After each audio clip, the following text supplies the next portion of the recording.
Welcome to Layers of Communication with your host, Lydia Taggart. Life presents experiences that add a layer to who we are and how we see the world, affecting how we communicate. Lydia is here to help you take apart the layers and create new ways to connect and build relationships. So now, please welcome the host of Layers of Communication, Lydia Taggart. Hello, everybody. This is Lydia with Layers of Communication. I'm super glad you're here with me today. I'm really excited to share with you what's going on. And, Mother's Day is coming up next week. Pretty special time around here. My mom, yeah. And there was a time when Mother's Day was not my favorite day. Imagine that. Mother's Day, I think a lot of people feel like we need to honor our moms. Of course we do. But so many times people feel like they don't really qualify to be honored in that way. Or there's always so much more we can do, right? There's so much more than what we're doing already. And we have these expectations that we place on ourselves, looking around and going, oh, well, that mom makes really awesome birthday cakes. Or that mom has a really awesome dance party every month, or whatever it is. And we compare ourselves and we don't live up to these other expectations because they're not for us. They're not always for us. We can be different people. And so I want to talk a little bit about expectations, Mother's Day, and stepmoms. These stepmoms are special stepmoms. Step in and live up to something else. They take care of these kids. They love their new husband, or maybe it's been a long time they've been married and they're still a stepmom, right? Because you don't just leave that role. Like you're a mom, you don't leave that role. You can be a stepmom forever, for the rest of your life.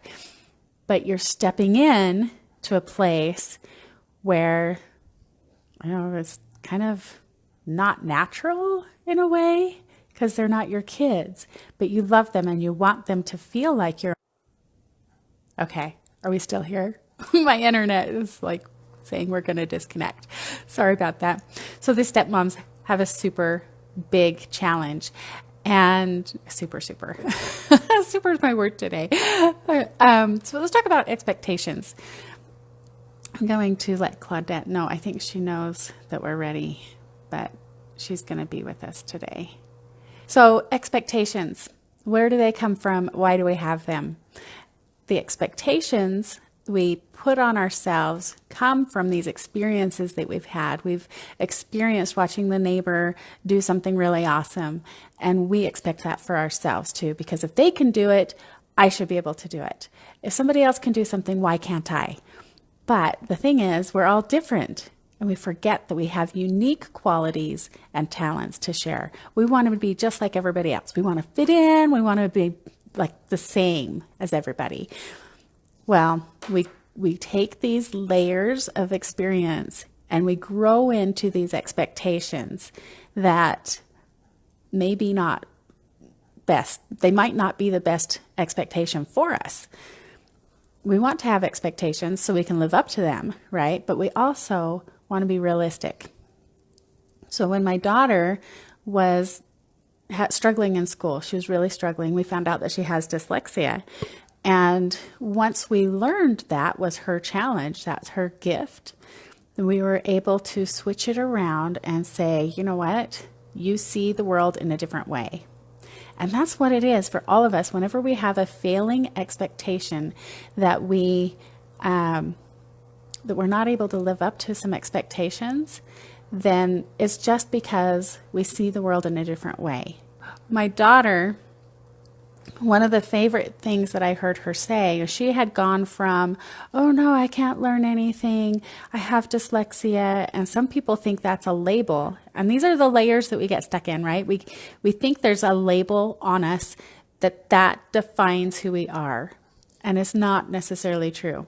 It's part of who we are. It's layered on and added to what we are at the center of our core. So my daughter has dyslexia. She is not dyslexic necessarily. She can learn how to read And she did. But a lot of people think, oh, that means you'll never be able to read. We have these expectations, and different people have different expectations depending on their experiences. So once she was able to learn how to read, she went and just amazing self-confidence, right? She is amazing. She's an amazing girl. She's 12 years old now. And this is a recurring theme, though, that we feel like we're not good enough. And so, Claudette, we have you. I don't know how to get you on. We practiced. Okay, here's an expectation. What a great example of having expectations, right? We practiced and we expected something, and then it apparently didn't work again. So my daughter had these expectations, but when we were able to switch it, she went from crying and can Santa Claus make me smarter for Christmas, she went to telling people, oh, my teacher just didn't know how to work with my brain. And this is where we want to get, where we can understand how to work with each other's brains. And so she could understand her teacher's frustration, and then she could become who she wanted to be herself and learn how to read. So imagine you're going through something like this. You're learning and experiencing things that are going to define and choose who you're going to be and how you're going to interact with the world. If you were my daughter, and then there's a divorce that happens, and what do you do as a child? You kind of freak out maybe a little bit, but you don't know how to deal with it as a child, as you're trying to figure out who you are and what you want to do and where you want to be. And then in comes a stepmom who is stepping in, and it's all new to her too. And she doesn't know where to go or how to be or how to interact with this child that has a need. And everybody has a need, but we don't know what they are if we haven't been there on that path and that experience with them already. So here comes the stepmom trying to figure out how to blend a family together, right? I haven't had experience as a stepmom, but I was a part of a blended family. I got to watch my mom be a stepmom. And can you imagine? I can only imagine the challenges that you'd have stepping into this unknown family. I mean, you kind of know each other a little bit before you get into that family and you get married. But you're stepping in, kind of trying to help be a mom figure, but not take the place of the real mom. But it's not really the only real mom, because I think stepmoms become real moms as they spend more time. You can have more than one mom. Does that make sense? That sounded kind of crazy. Anyway, we've got personalities, these experiences, love languages, learning languages, all these different things for a stepmom to learn and interact better. And then you throw in the other parent schedules and who's making the appointments for doctors and all this stuff. And the stories that I could tell you about my mom and my stepsisters. We have, they'd seen Cinderella, kind of have this expectation about evil stepmoms. And they're just trying their best. They're just trying their best. And so I wonder what would have been different. How would it have been different if we had a stepmom coach like Claudette in my mom's life?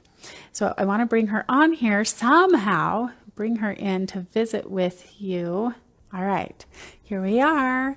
I'm Lydia Taggart with Layers of Communication, and hopefully we can get Claudette in here with us. She's the stepmom coach, and she works with stepmoms who are struggling to create the cohesive family life.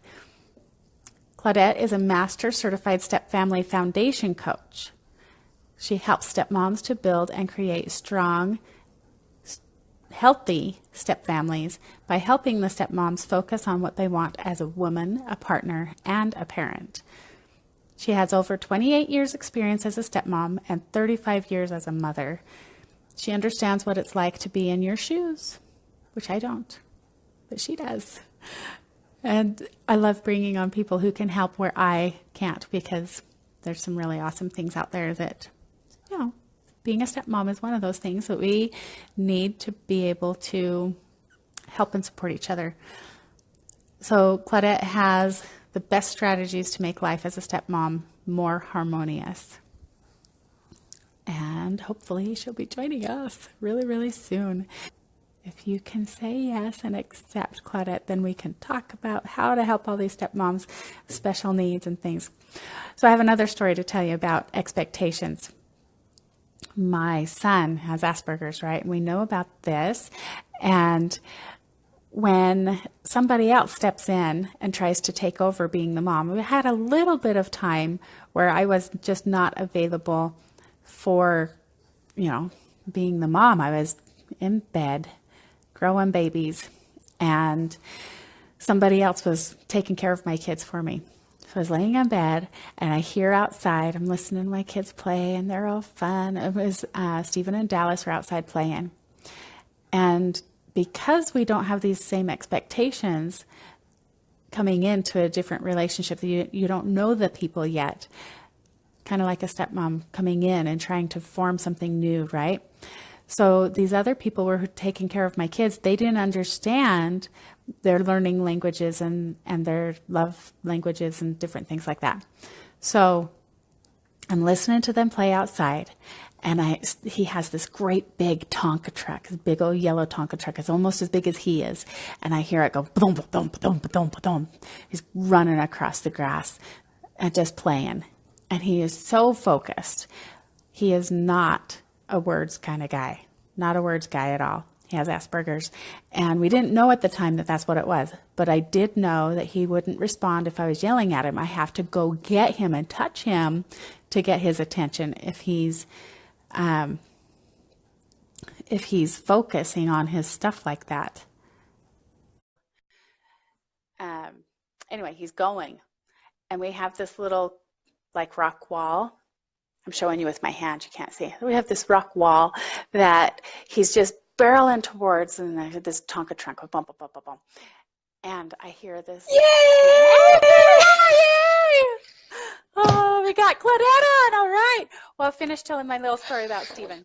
So he doesn't stop when she's yelling, Stephen, Stephen, Stephen! And he just keeps going, and he goes right off the edge of the rock wall, ends up having stitches and everything because he didn't hear her. He was too focused, and she didn't know. So it's just an example of the stepmom thing coming into a relationship where you don't know how they communicate. And that's the thing that I can relate to, because I'm not a stepmom, but I had other people trying to help me with my kids. I'm so glad you're here, Claudette. Yay! Finally, yes! We figured it out for real. Yay! Being persistent. Yes. Persistency. And that's a key for any relationship. You got to be persistent in trying to reach those people. So tell us more about you, Claudette. I know you work with stepmoms. You're the stepmom coach. And I could just imagine how much easier it would have been for my mom if she had you in her life when I was a younger kid. Tell us what you do. How did you get to where you are? Thank you, Lydia. And you know, I know that it's really tough being a stepmom. So I became a stepmom 28 years ago, as you shared in your intros that I've seen a little bit before. And you know, when I became a stepmom, there wasn't a lot of information out there. It was really hard to know and understand what it was like. The model that I had growing up was a mom and a dad that had been together forever. And although I did see family, friends, and family and friends being stepmoms, they weren't very successful either, because they were trying to put a model that had been in existence, which is the nuclear family, and incorporate it in being a stepfamily, which often is, I like to associate it as like playing chess with checker pieces. It doesn't work out very well, right? Right. That's a good visual.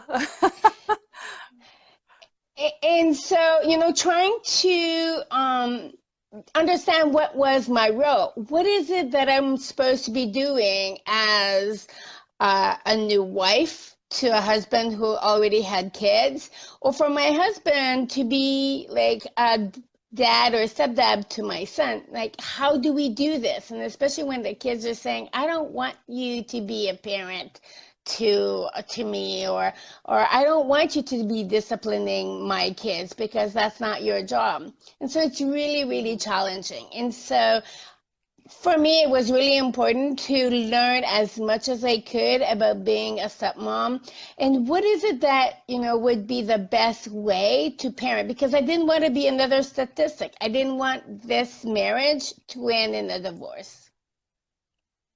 Right. So how did you learn to, I think what you mentioned with the disciplining, that is so huge.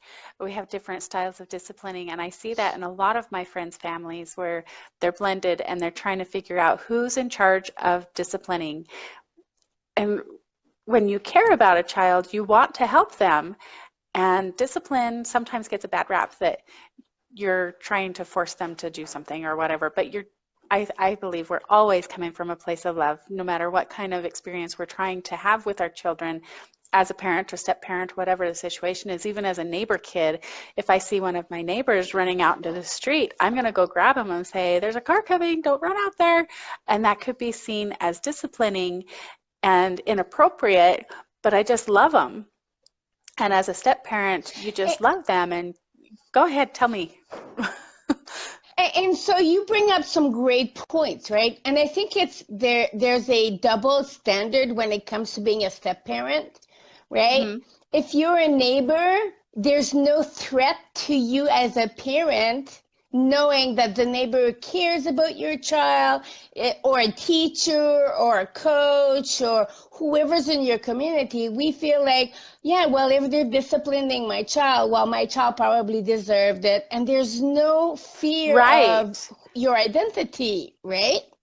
Right. And so when it comes to being a step parent, what happens is that sometimes if a parent isn't secure in their personal identity, in who they are, they may fear like, are you trying to replace my role as a parent in disciplining my child?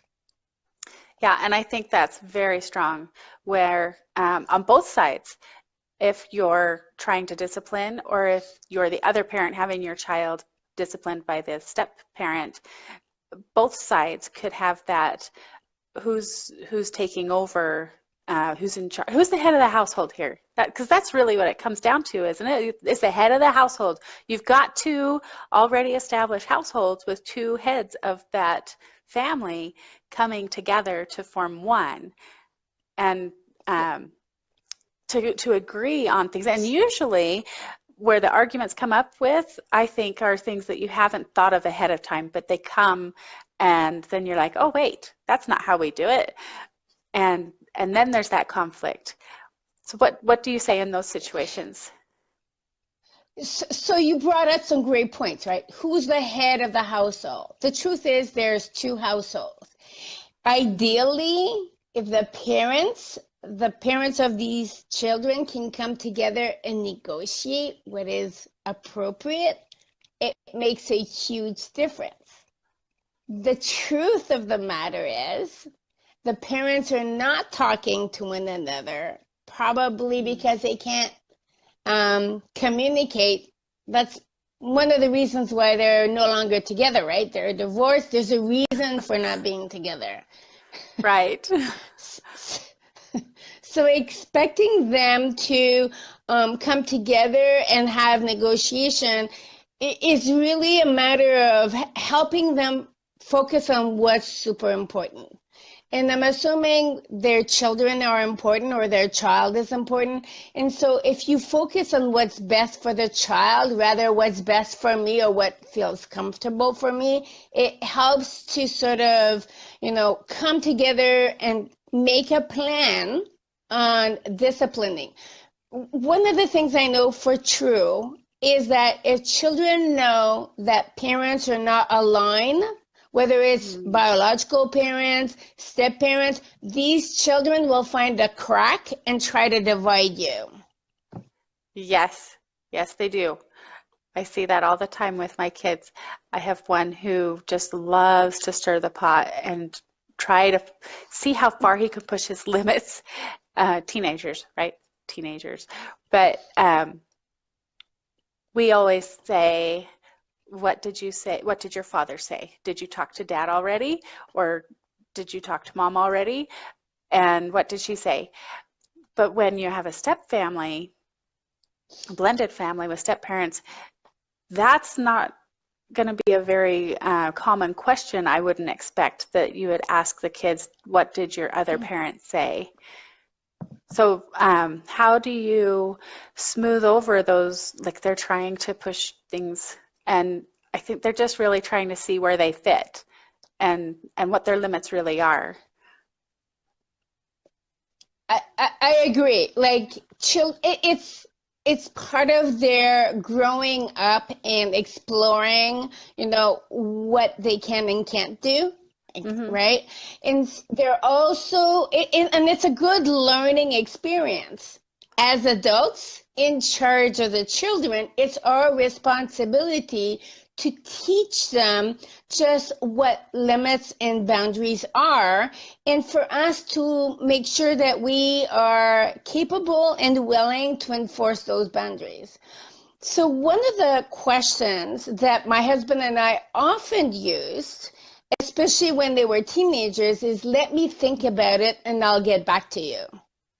Oh, very good. And then you can go and check in with each other and say, instead of, did you talk to your parent already? That's great. That's a great one. So this way, you're letting the child know, like, you heard the request, you didn't ignore it, you heard it.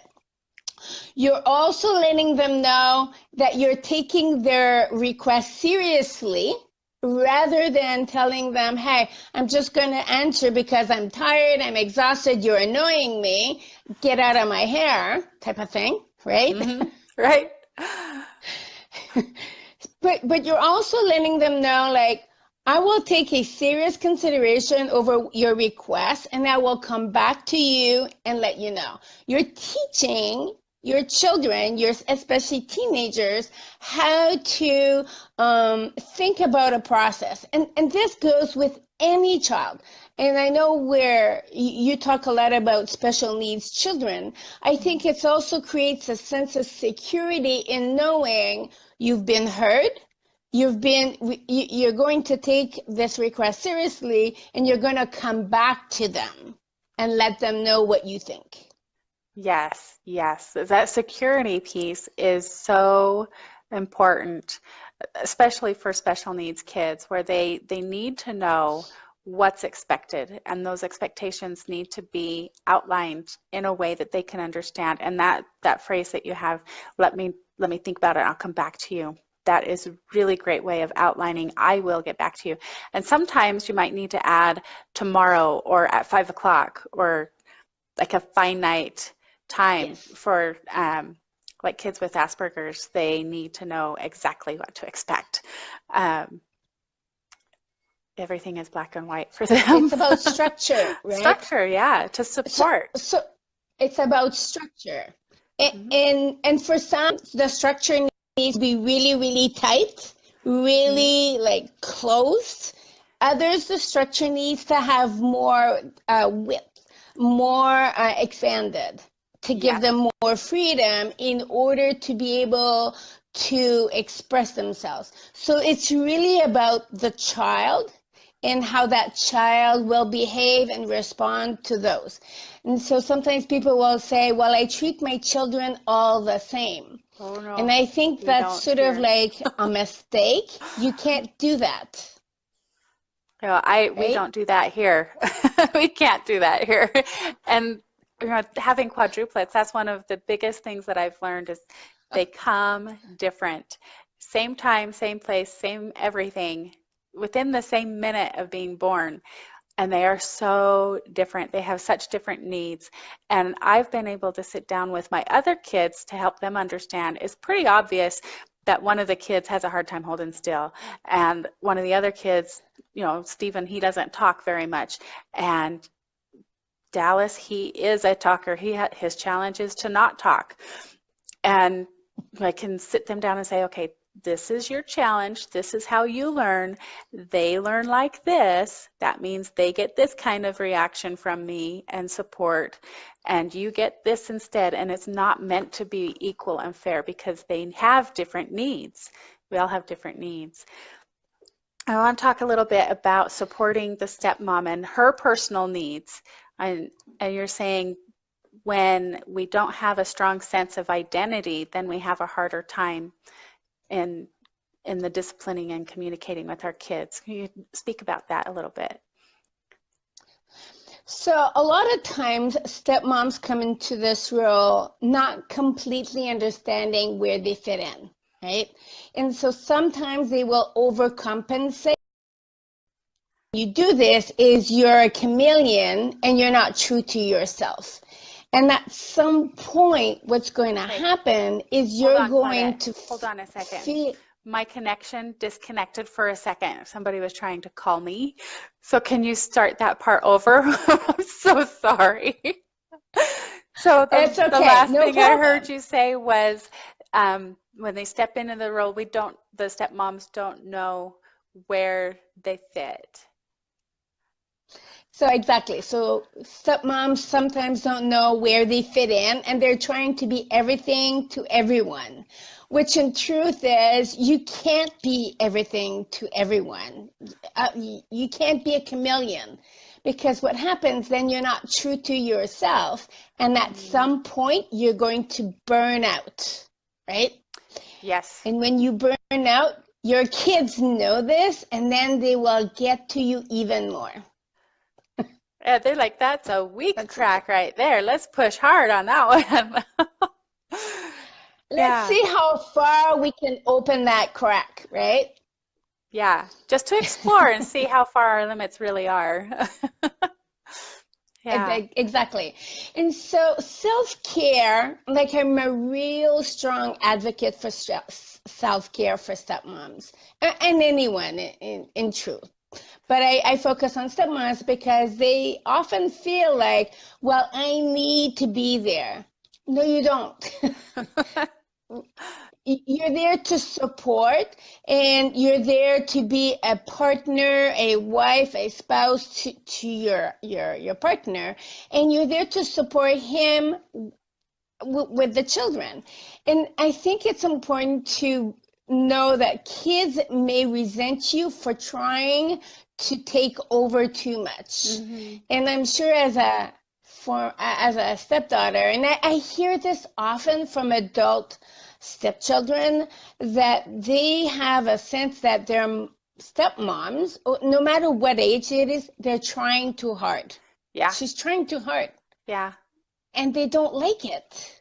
And it's not natural for the stepmom to try that hard because she's trying to fit something that isn't really what she's supposed to be doing.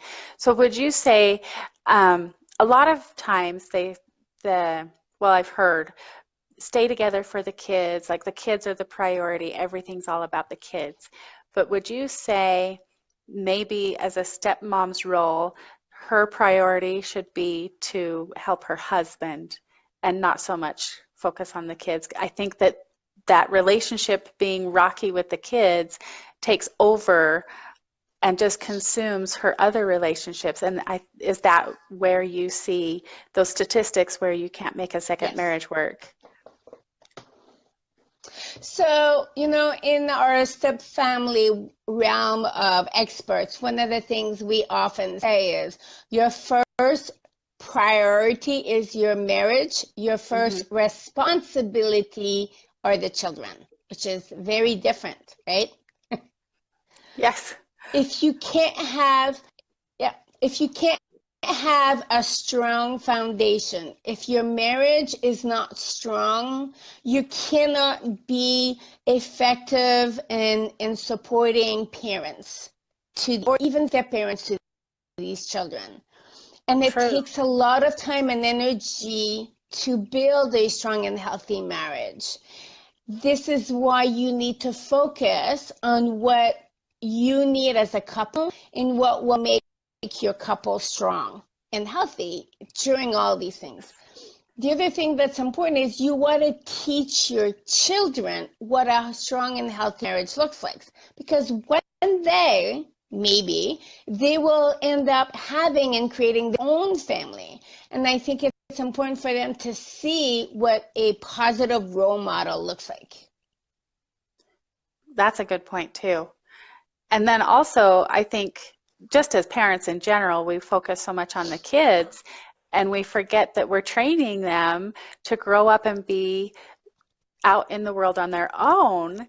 We want them to leave the nest, so to speak, and be on their own. And then we're left with each other as a couple. And if we've been focusing on the kids, then it's like starting over a whole new relationship. Like, hi, who are you? And I think that's really important to remember too. What's the end result we want for these kids? We want them to be confident in who they are and have those good examples and good role models to step into those next phase of their life as well.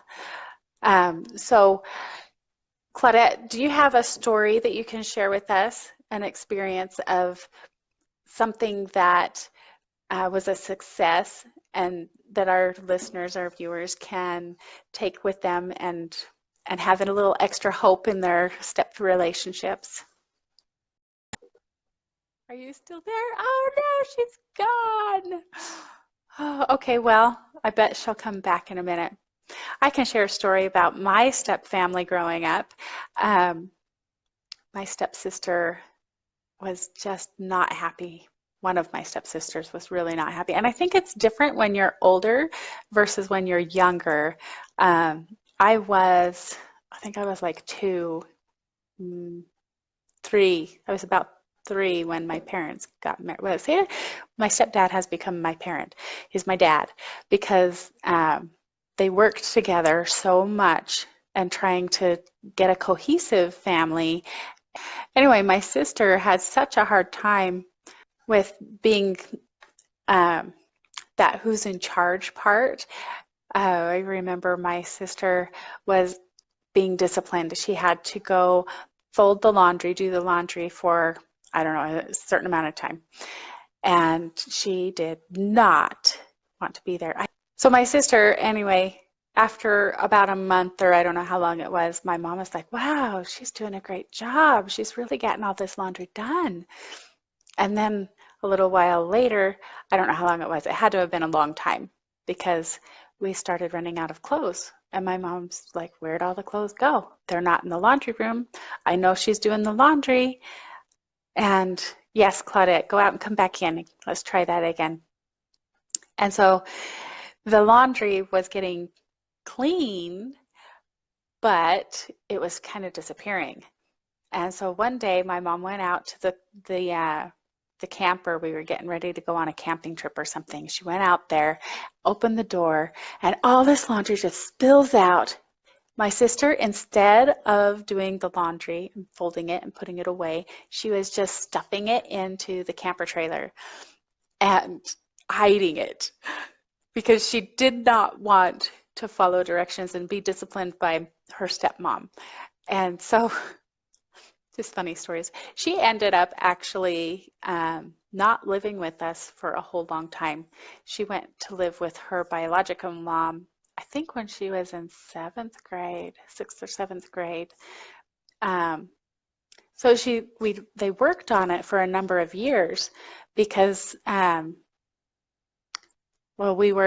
we had 2 kids from my mom's family and 2 kids from my stepdad, my dad's family. And then when they got married, we were ages 1, 2, 3, 4 when they got married. And so my sister was about 4 years old when we blended our families, but clear till 6th, 7th grade, she was still struggling with that relationship. And so it's a long process to build that relationship. And they ended up saying, you know, it's best for her to go live with her other mom. Yay, I welcome am back, back. Claudette. I don't know So what I happened. got I'm to so glad hear. you're back. So I got to hear your story about your half sister or your sister not wanting to fold the Stepsister, clothes yeah. and yes. Yeah. Oh, what we do sometimes as kids, or any, you know, we just don't want to comply with somebody that we think shouldn't be in that role. Uh, so it's funny. Do you have a story to share with us about a success? Because I don't know if that was really a success. My parents are still married together, my mom and my stepdad. My sister's doing great. She just went and lived with her other mom, and Yeah. ev- So I actually have one story that I share, and I've asked my stepdaughter about it, and she was okay with it. So while we were in Canada and we moved to the U.S. with all our kids. So I have a son from a previous relationship, and my husband has two daughters. So when our kids were 14 and 15, we moved from Canada to the U.S. with the approval of all their parents, because you just can't move without the approval of the parents. But the kids found it really hard, and they had left their friends and they were starting new. And coming here as teenagers was really even more challenging. And so I left my work. I used to be a hairstylist for almost 20 years in Canada. So I left that, came to the US, went back to school because I wasn't allowed to work on a visa. And so went back to school. But it was really challenging because the kids didn't want to have anything to do with me. Like, I wanted to go to their school and participate and be more active, and they didn't want anything to do it. So during the years they were here as teenagers, I spent a lot of time in my bedroom and in my bathroom crying and journaling, and during that time as a stepmom. And so eventually, when the oldest graduated high school, she went back to college in Canada. And she told her dad that she was never going to come here because he picked me over her, and that he wasn't a good dad because he didn't love his kids. So they left to go to college with that message to their dad and us. And it was really, really hard because dad thought that he was a terrible father and we were doing the wrong thing. During that time, I was studying the different challenges of being a stepmom, understanding stepkids, especially teenagers, what they go through, and understood that part of that was sort of like typical stepkid behavior. So finally, she goes to college, and I let my husband know, listen, keep that door of communication open. Don't shut it down. Call her, ask her how college is going, how school is going, if she needs anything, and I'll just step back while, you rebuild that conversation. So for Thanksgiving of that year, she calls her dad, or a few weeks before Thanksgiving, she calls and asks her dad, do you mind if I come over for a visit? He said, well, I asked. So he said, do you want Claudette to go away? Because I told him if she wants to come, I could go and visit friends. I could go to Canada. I can be elsewhere or just stay in my room. So he said, do you want Claudette to be here or do you want her to be gone? She says, no, I want her to be here. Like, that's fine. And he says, okay. So she comes over for the weekend. And so I make myself very scarce. I keep myself busy. And then on a Saturday, I think in the middle of the weekend, she says to me, And so I get emotional about this.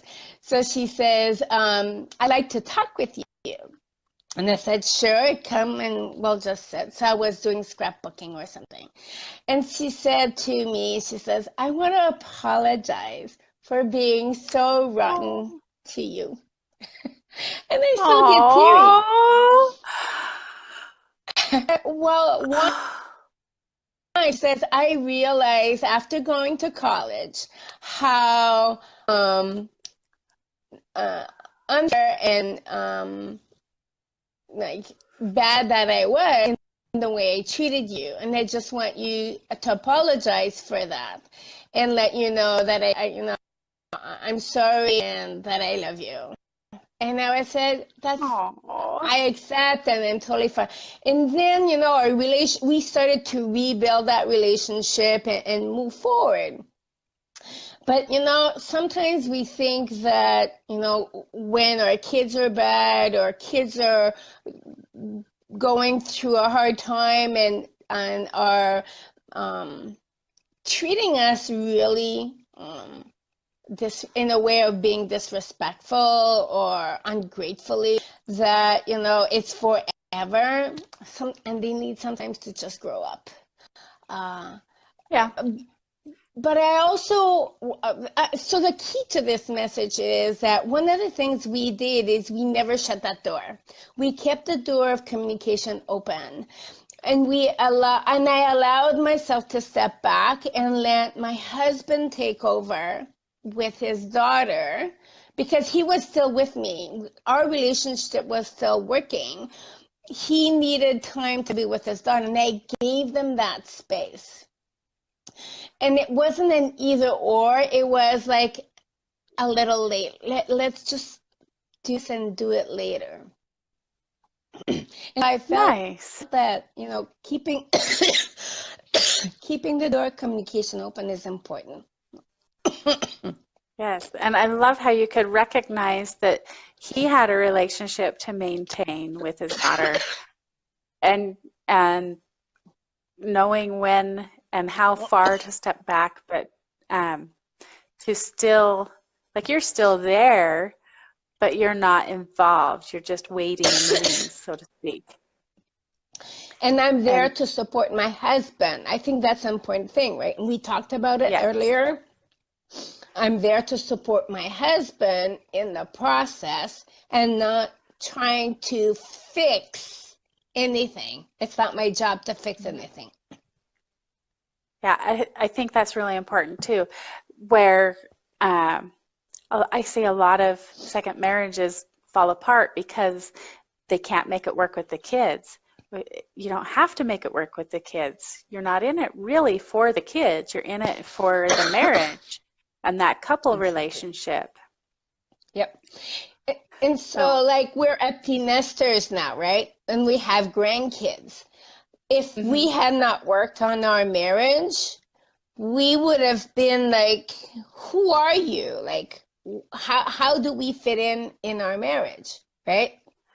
Right. And they say a lot of couples focus all their attention on their children, and when the kids leave home, they have no idea who this person is they're with.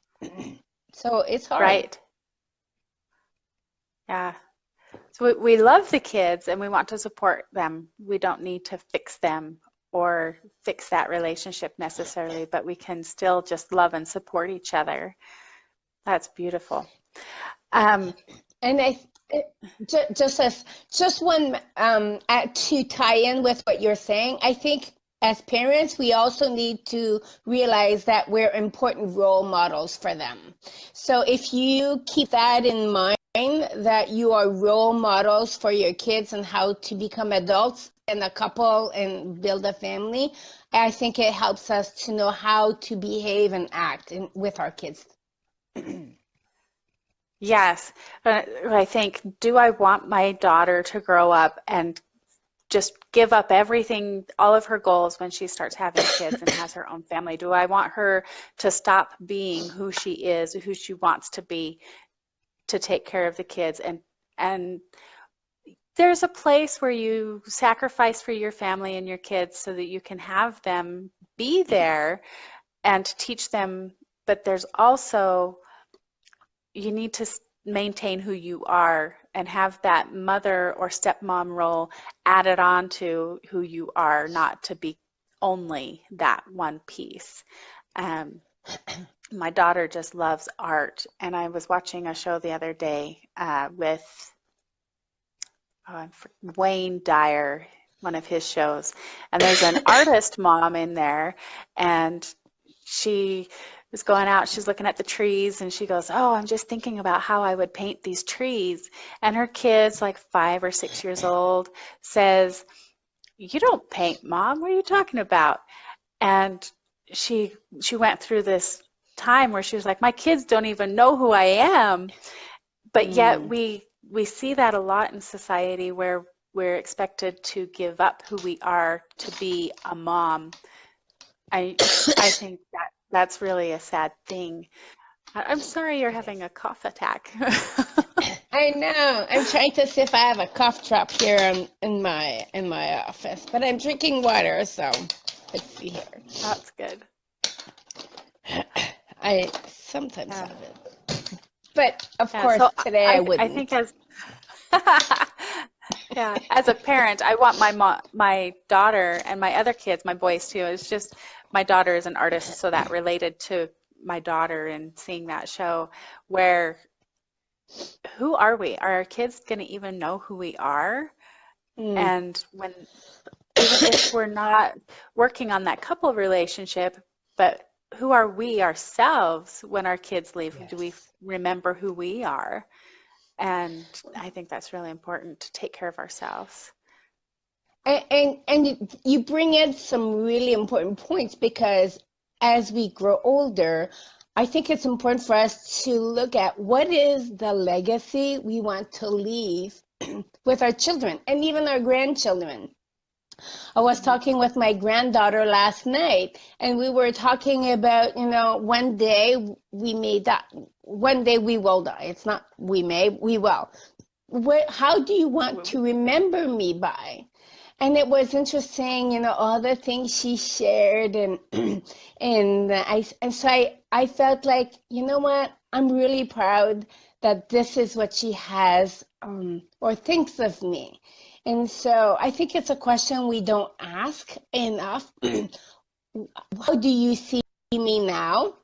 What are some of your memories of me? And we have time to create better memories if we don't like the ones we have.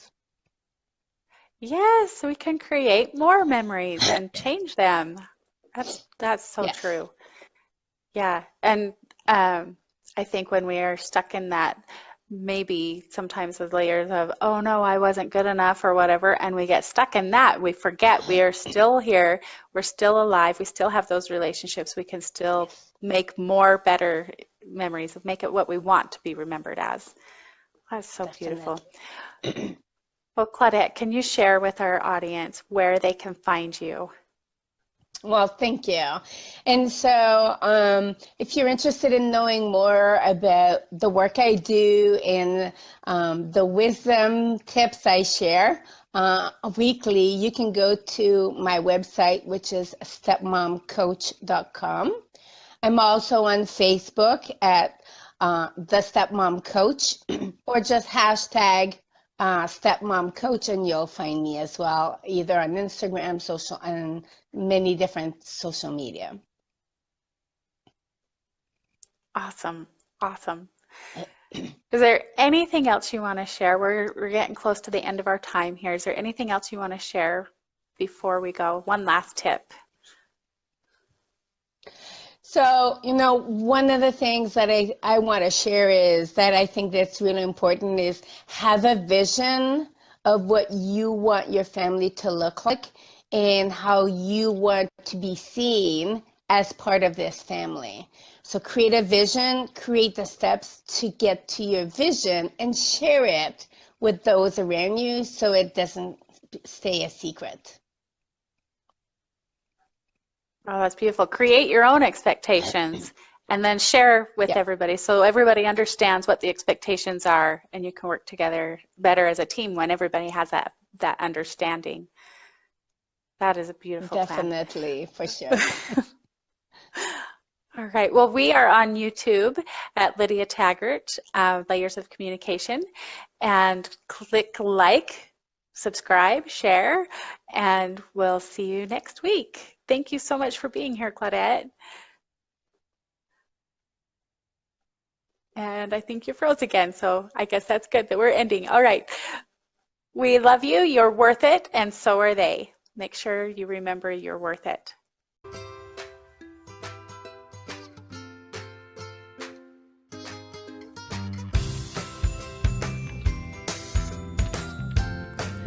You've been listening to Layers of Communication with your host, Lydia Taggart.